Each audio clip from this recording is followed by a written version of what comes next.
কিছু Olympic games নিয়ে আলোচনা করব, নেক্সট যে ভেন্যুগুলো কোথায় হবে সেই বিষয় নিয়ে। তো আমরা জানি অলিম্পিক গেমস কয়েকটা পার্টে হয়, সামার, উইন্টার, প্যারা, ইউথ হয়। এবং মনে রাখবে প্যারা অলিম্পিকের আবার দুটো পার্ট হয়, সামার প্যারা, উইন্টার প্যারা। তেমনি ইউথ অলিম্পিকেরও দুটো অংশে হয়, একটা সামার ইউথ, একটা উইন্টার ইউথ। তো মনে রাখবে নেক্সট যেটা আমাদের সামার অলিম্পিক, যেটা 24শে হবে প্যারিসে, 28শে হবে লস অ্যাঞ্জেলেস এবং 32শে কোথায় হবে, ব্রিসবেন শহরে অনুষ্ঠিত হবে।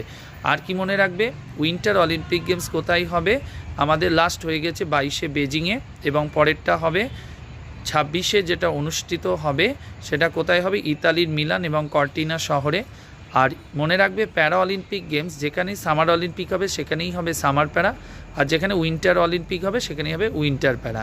আর পড়ে থাকলো ইউথ অলিম্পিক, যেটা সামার ইউথ হবে নেক্সট আমাদের 26শে ডাকার, সেনেগাল, এবং এর পরেরটা উইন্টার ইউথ অলিম্পিক হবে গাঙ্গুয়ান, সাউথ কোরিয়া।